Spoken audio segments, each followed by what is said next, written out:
નમસ્કાર. આપણી પાસે ઘણીવાર એટલો બધો ડેટા હોય છે ને, બધું આમ તેમ વિખરાયેલું, અને એમાંથી કંઈ સમજવું જ મુશ્કેલ બની જાય છે. તો આજે આપણે જોવાના છીએ કે openoffice.org કેલ્કનો ઉપયોગ કરીને આ જ કાચા ડેટાને એકદમ સ્પષ્ટ અને વ્યવસ્થિત માહિતીમાં કેવી રીતે ફેરવી શકાય. આપણે શીખીશું કે કેવી રીતે ડેટાના ઢગલામાંથી કામની વાતો બહાર કાઢી શકાય. તો સવાલ એ છે કે આટલા મોટા માહિતીના ભંડારને ગોઠવવો કેવી રીતે?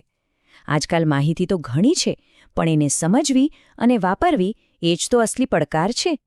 તો આજના આ વિશ્લેષણમાં આપણે એ જ સમજવાના છીએ કે આ ડેટાને વ્યવસ્થિત કરીને તેમાંથી કામની જાણકારી કેવી રીતે કાઢવી. ચાલો તો પછી શરૂ કરીએ. કોઈપણ કામ શરૂ કરતા પહેલા જગ્યા તો તૈયાર કરવી પડે ને? બસ એ જ રીતે ડેટા સાથે કામ કરતા પહેલા આપણી ડિજિટલ વર્કસ્પેસ એટલે કે આપણી સ્પ્રેડશીટને તૈયાર કરવી પડે છે. તો આપણો પહેલો સ્ટેપ છે ફાઇલ અને વર્કશીટને બરાબર સેટ કરવી. જુઓ, કોઈપણ સ્પ્રેડશીટ પ્રોજેક્ટની શરૂઆત આ 3 સિમ્પલ સ્ટેપ્સથી થાય છે. નવી ફાઇલ બનાવવી, જૂની ફાઇલ ખોલવી અને કામને સેવ કરવો. નવી ફાઇલ માટે ફાઇલ મેનુમાં જઈને ન્યૂ સ્પ્રેડશીટ પર ક્લિક કરો.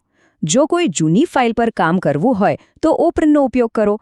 અને હા, સૌથી અગત્યની વાત, કામ કરતાં કરતાં ફાઇલ મેનુમાં જઈને સેવ પર ક્લિક કરતા રહેજો. મહેનત પાણીમાં ન જાય એનું ધ્યાન રાખવું. કેલ્કની સૌથી મસ્ત વાત શું છે ખબર છે? એની ફ્લેક્સિબિલિટી. તમે તમારી ફાઇલને ખાલી કેલ્કના પોતાના ODF ફોર્મેટમાં જ નહીં, પણ માઇક્રોસોફ્ટ એક્સેલ એટલે કે .xls ફોર્મેટમાં પણ સેવ કરી શકો છો. અને હા, PDFમાં પણ. આનાથી ફાયદો એ થાય કે જો કોઈ બીજા સોફ્ટવેર વાપરતું હોય તો પણ તમે એમની સાથે આસાનીથી ફાઇલ શેર કરી શકો છો. વિચારો કે તમારી સ્પ્રેડશીટ ફાઇલ એક નોટબુક જેવી છે અને વર્કશીટ્સ એના પાના છે.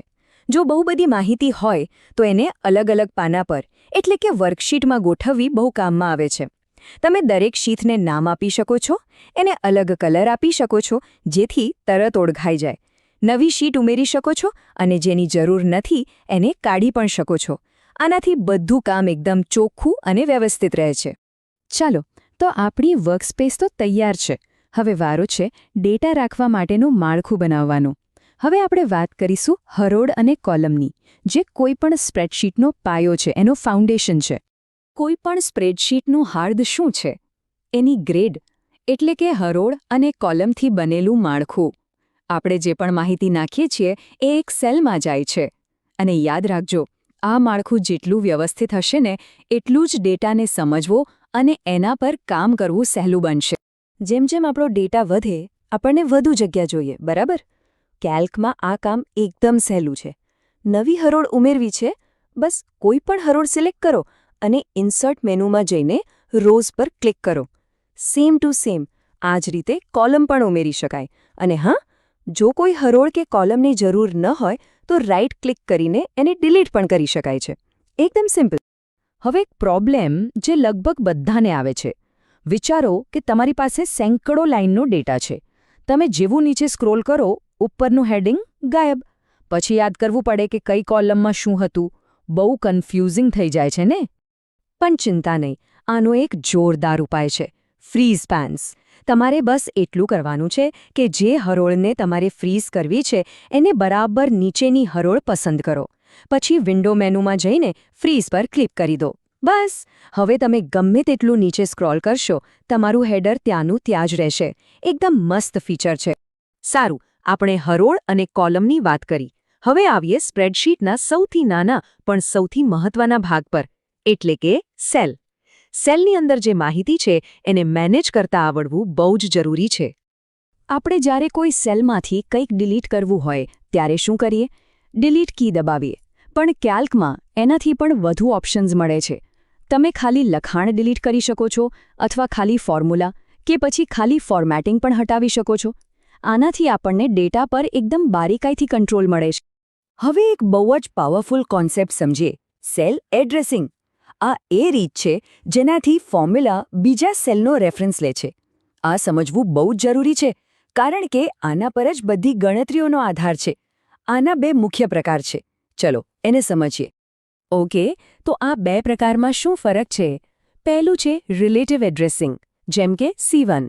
આમાં શું થાય કે તમે જ્યારે ફોર્મ્યુલાને કોપી પેસ્ટ કરો તો એ બદલાઈ જાય છે. માની લો કે તમે A1માં C1 લખ્યું અને એને કોપી કરીને B1માં નાખ્યું તો એ આપોઆપ D1 થઈ જશે. હવે બીજું છે એબ્સોલ્યુટ એડ્રેસિંગ, જેમ કે $સાઇન સાથે $C1. આ એકદમ ફિક્સ રહે છે. તમે એને ગમે ત્યાં કોપી કરો એ $C1 જ રહેશે. મોટી ગણતરીઓ માટે આ નાનકડો ફરક બહુ જ કામનો છે. ચાલો, અત્યાર સુધી આપણે બધી તૈયારી કરી. હવે આવે છે સૌથી મજેદાર અને સૌથી પાવરફુલ ભાગ. હવે આપણે શીખીશું કે કેવી રીતે આ કાચા વિખરાયેલા ડેટાને એકદમ વ્યવસ્થિત અને કામની માહિતીમાં ફેરવી શકાય. આ જ તો અસલી જાદુ છે. જો અહીં આપણી પાસે વિદ્યાર્થીઓના નામ અને એમના માર્ક્સ છે, પણ બધું આમ તેમ છે, કોઈ ચોક્કસ ક્રમમાં નથી. આમ જોઈને તરત કહી શકાય કે કોના માર્ક્સ સૌથી વધુ છે? ના, બહુ મુશ્કેલ છે. તો આ છે આપણી બિફોર સિચ્યુએશન. તો આપણો ગોલ એકદમ સિમ્પલ છે. આપણે આ ડેટાને ટોટલ માર્ક્સના આધારે ગોઠવીને એક મેરિટ લિસ્ટ બનાવવું છે. સૌથી વધુ માર્ક્સવાળા ઉપર, પછી એનાથી ઓછા, એમ. અને આ જુઓ પરિણામ. બસ થોડી ક્લિક્સ અને આખો ડેટા ટોટલ માર્ક્સ પ્રમાણે ગોઠવાઈ ગયો. હવે એક જ નજરમાં ખબર પડી જાય છે કે રીટા ટોપર છે. આ છે આપણી આફ્ટર સિચ્યુએશન. જોયું? સોર્ટિંગનો કમાલ.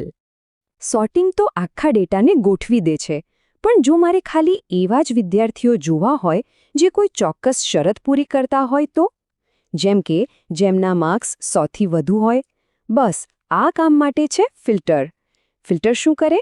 જે ડેટા નથી જોવો એને છુપાવી દે છે, અને જે જોવો છે એ જ બતાવે છે. અને અહીં જુઓ, ફિલ્ટર લગાવ્યા પછી હવે આપણને સ્ક્રીન પર ખાલી એ જ વિદ્યાર્થીઓ દેખાય છે જેમના માર્ક્સ 100 કે એનાથી વધુ છે. બાકીનો ડેટા ક્યાંય ગયો નથી, બસ થોડીવાર માટે છુપાઈ ગયો છે. આનાથી કામની માહિતી શોધવી કેટલી ઝડપી અને સહેલી બની જાય છે. ઓકે, તો અત્યાર સુધીમાં આપણો ડેટા એકદમ વ્યવસ્થિત અને અર્થપૂર્ણ બની ગયો છે. હવે આપણે આ સફરના છેલ્લા સ્ટેપ પર છીએ. હવે આપણે શીખીશું કે આ ડેટાને સુંદર રીતે રજૂ કેવી રીતે કરવો અને પ્રિન્ટ માટે કેવી રીતે તૈયાર કરવો. જુઓ, ડેટા ગમે તેટલો સારો હોય, જો એની રજૂઆત સારી ન હોય તો મજા ના આવે. એટલે ફોર્મેટિંગ બહુ જ જરૂરી છે. તમે અક્ષરોની સ્ટાઇલ બદલી શકો છો, એનું કદ નાનું મોટું કરી શકો છો, લખાણને સેલમાં બરાબર ગોઠવી શકો છો, અને ખાસ ડેટાને હાઇલાઇટ કરવા માટે બોર્ડર અને બેકગ્રાઉન્ડ કલરનો પણ ઉપયોગ કરી શકો છો. આનાથી શું થશે? તમારો રિપોર્ટ વાંચવામાં સહેલો લાગશે અને દેખાવમાં એકદમ પ્રોફેશનલ લાગશે. અને છેલ્લે જ્યારે પ્રિન્ટ કાઢવાની હોય ત્યારે એક સારી આદત પાડજો. હંમેશા પેજ પ્રિવ્યૂ જરૂર જોજો. આનાથી તમને પહેલેથી જ ખબર પડી જશે કે કાગળ પર તમારો રિપોર્ટ કેવો દેખાશે. અહીં તમે પેજને ઊભું રાખવું છે કે આડું એ પણ સેટ કરી શકો છો. અને હા, સ્પષ્ટતા માટે ગ્રીડલાઇન્સ પ્રિન્ટ કરવાનો ઓપ્શન પણ પસંદ કરી શકો છો. તો આજે આપણે જોયું કે ડેટાને વ્યવસ્થિત કરવો અને એનું વિશ્લેષણ કરવું કેટલું સહેલું બની શકે છે. હવે સવાલ એ છે કે આ નવી કુશળતાનો ઉપયોગ કરીને કોઈપણ ડેટામાંથી કઈ નવી જાણકારીઓ અને કયા છુપાયેલા તારણો શોધી શકાય છે. વિચારજો, કારણ કે શક્યતાઓ તો અનંત છે.